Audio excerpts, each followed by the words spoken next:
Apakah guru sekarang menderita? Menurut saya tidak lebih menderita dibanding guru zaman dulu. Assalamualaikum warahmatullahi wabarakatuh. Bapak-bapak, ibu-ibu masih ingat tidak dengan pidato Kang Deddy Mulyadi di depan Menteri Sri Mulyani? Mungkin kalau Ustadz Abdul Somad ada di depannya dan Ustadz Adi Hidayat ada di depannya, mungkin ya bahagia, ya tertawa, terus merinding juga ya teman-teman. Ya, soalnya itu yang saya rasakan ketika mendengarkan pidato kami di Mulyadi. Yuk, coba nanti kita tonton sampai akhir biar suasananya ya kita merinding gitu ya. Silakan. Ngomong kelas, wow, saya kelas 1 SD muridnya 60.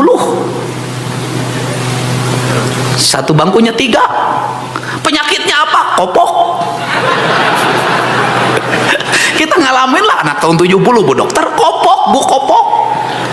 Di kelas saya dari 60 murid 10 yang kopok. Bayangin loh, guru zaman itu loh. Habis itu sekolahnya giliran pagi, sore, siang. Jam 1 udah dari sawah ngangon doma teu mandi heula, masuk ke kelas kopok. Itu sekelas baunya luar biasa. Penyakitnya kedua lagi ololeho. Murid zaman dulu kesini ke sekolahnya, ada yang disenal, ada yang enggak, ada yang nyeker. Itu kakinya belah-belah. Ke sekolah suka dipariksa,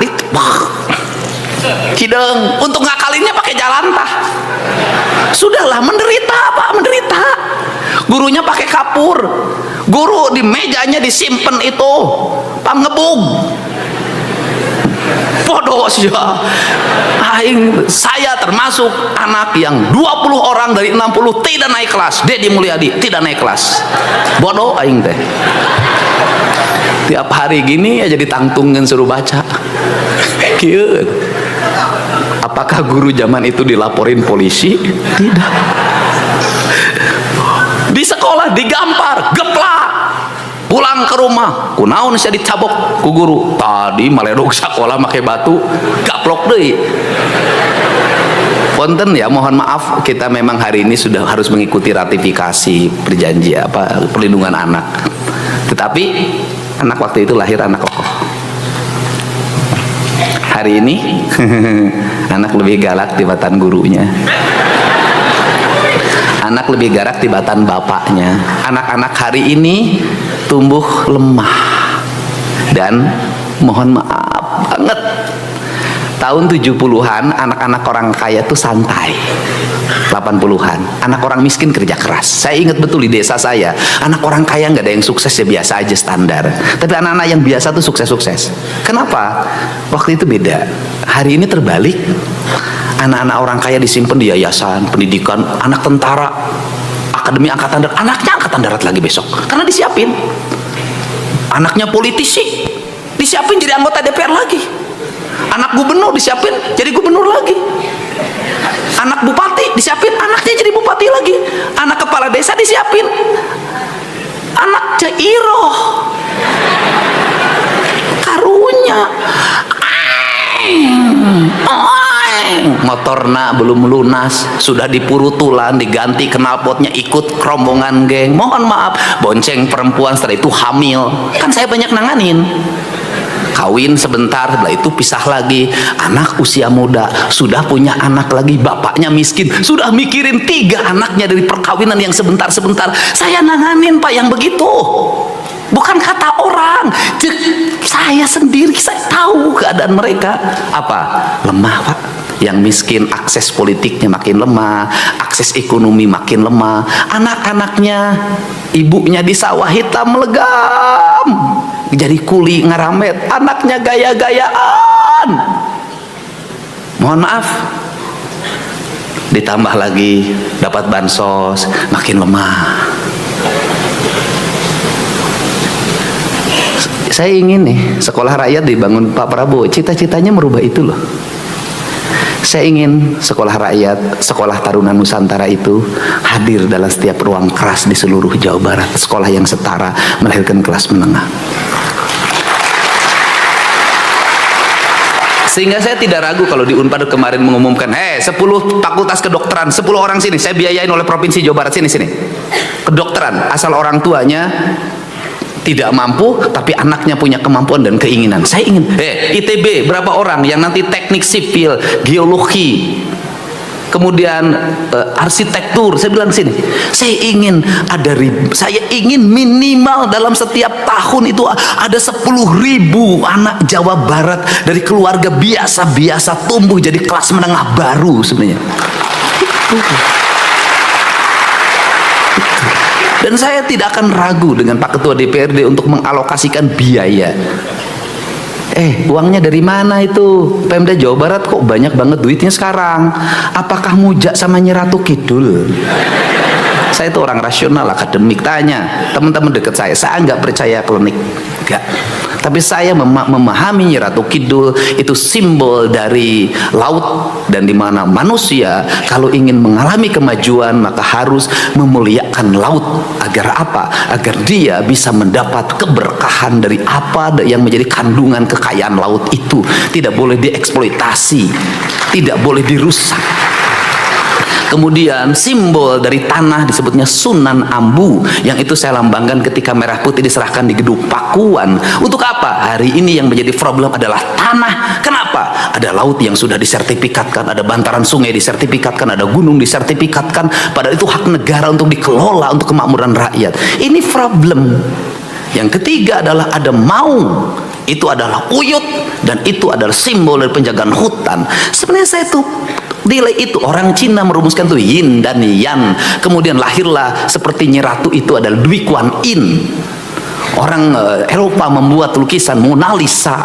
Kita klinik hayang benghar ka Nyi Ratu, waktu bisa benghar mah kudu usaha.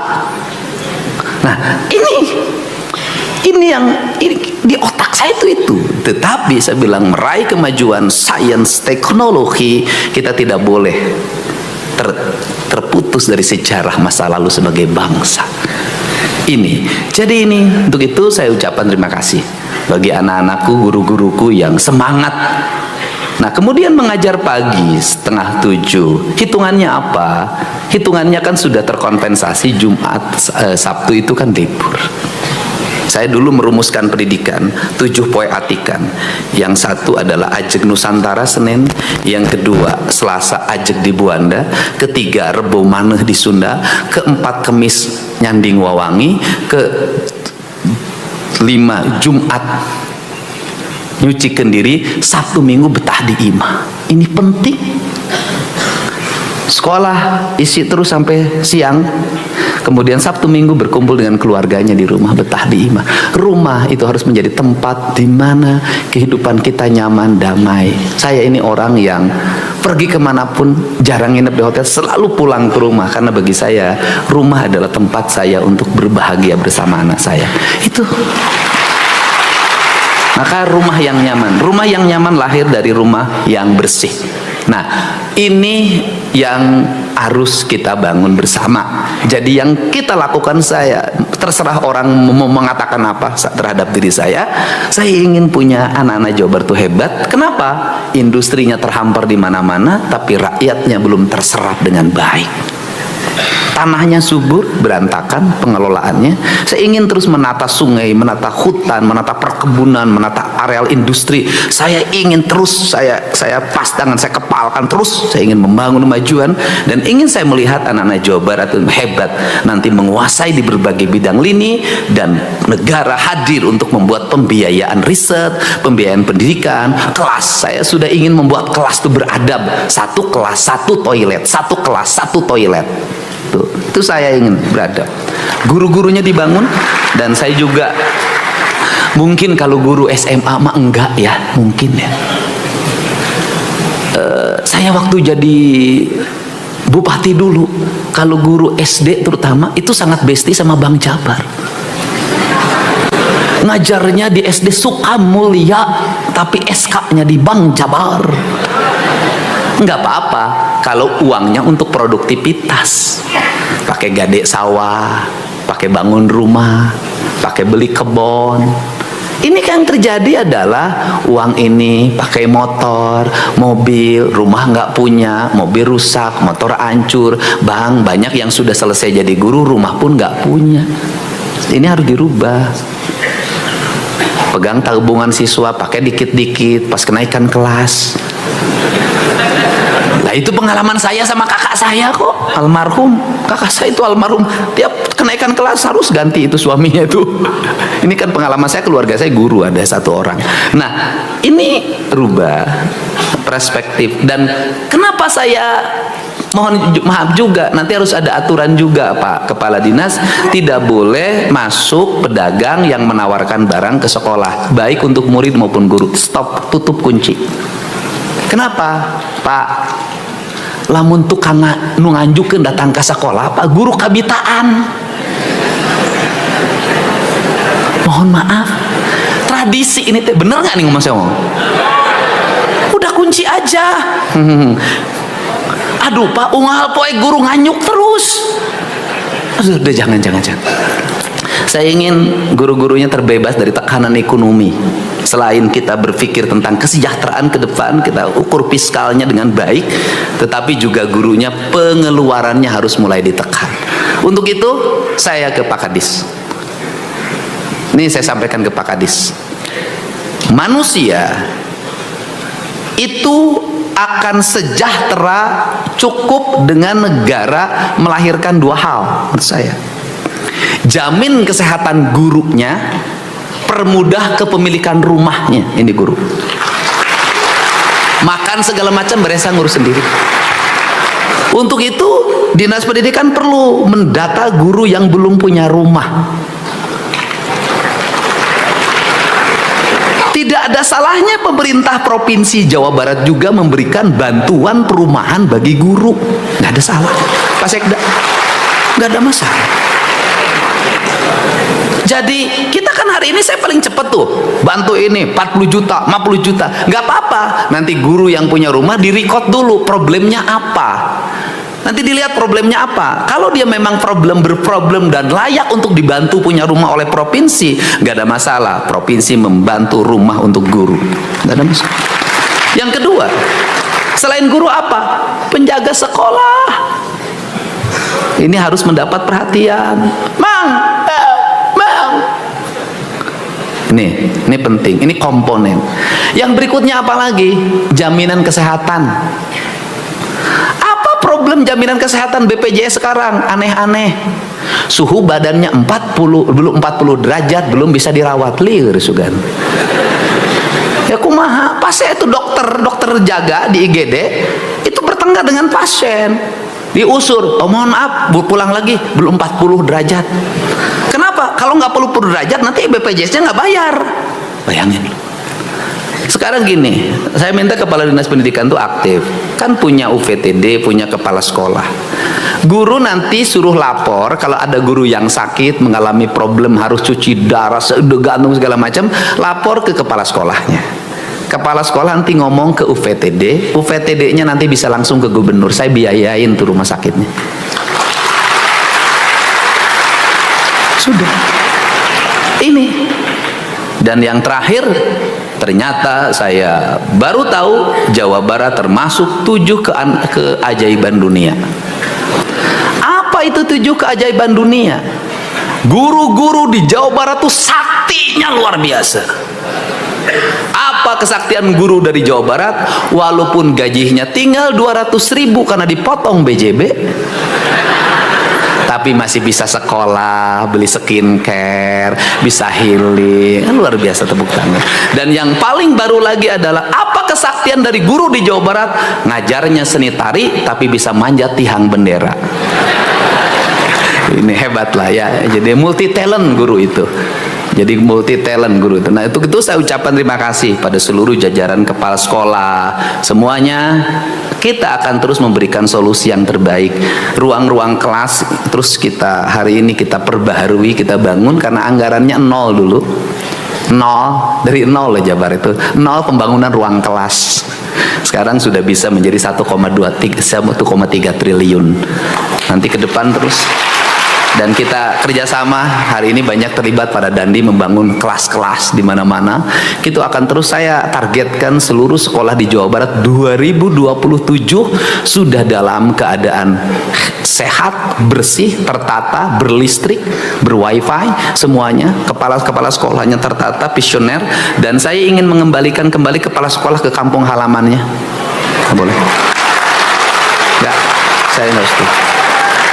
Nggak. Jangan bikin rumit, Pak Sekda, percepat itu. Kalau orang Tasik, ya jadi kepala sekolah di Tasik. Dan jangan jauh dari rumahnya. Di Sukabumi, kembalikan. Udah, nggak boleh. Kenapa? Beban biayanya berapa, biaya transportasinya? Udah. Dan saya minta Pak Sekda, saya kasih waktu hari Jumat mereka sudah dilantik kembali menjadi kepala sekolah.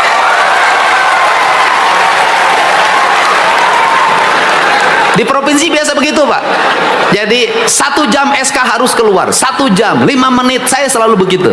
Makanya cepet. Kita serapan anggaran yang paling tinggi hari ini, percepatan pembangunannya. Dan ya termasuk peran ibu bapak semua ya. Peran ibu bapak semua, angka kepuasan publik terhadap Pemprov Jabar 85% menurut Litbang Kompas. Dan Pak Kasdi, Pak Pangdam, yang paling menarik justru yang tidak ada dalam RAPBD. Barak militer adalah kegiatan yang paling disukai oleh rakyat Jawa Barat. Saya juga mengucapkan terima kasih buat jajaran Polri, Polres yang membantu jam malam. Ini penting, Pak. Anak-anak kita ini kurang tidur, tawuran, segala macam. Udahlah, saya tuh sedih, Pak. Kalau sudah tawuran yang bayarin saya. Saya itu kan nangani, bayarin rumah sakit bagian saya, dia yang ngebacok. Itu, Pak. Anda tahu nggak biaya rumah sakit kalau ada bacok-bacok? Saya pernah menghabiskan uang 120 juta. Karena inginnya urai. Begini urai keluar. 120 juta. Waktu kemarin tuh ada lagi 90 juta. Mahal. Nu nggak bacok anak maneh nu mayar aing. Kan ini dan saya ngumumin lagi nih Pak Kadis, saya nanti kasih hadiah untuk sekolah terbersih, tertata, terapi, tingkat juara provinsi Jawa Barat. Saya kasih stimulus pembangunan 5 miliar.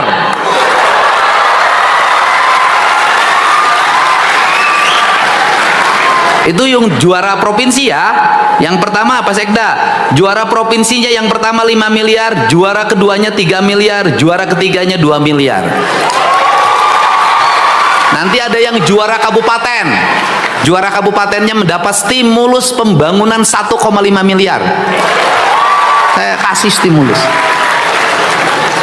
Saya juga nanti tadi udah mikir. Kalau ada daerah yang sudah bebas tawuran, bebas kenakalan remaja, jam malamnya efektif, saya nanti mau ngasih hadiah buat Kapolres dan Dandimnya. Setuju? Setuju? Nanti juga kami akan mengumumkan sekolah terkotor di Jawa Barat. Ya kalau terbaik diumumin terkotor. Saya juga sudah minta Pak Sekda mengumum. Oke Bapak Ibu, alhamdulillah ya, itu dia pidato kan Deddy Mulyadi yang mana begitu banyak sekali ya ilmu yang bisa didapat, terutama mengingatkan kita kepada masa lalu ya. Dan itu benar, real seperti itu adanya. Semoga ibu-ibu semua, bapak-bapak, saya selalu amin ya rabbal alamin. Terima kasih, sampai berjumpa di video. Assalamualaikum warahmatullahi wabarakatuh.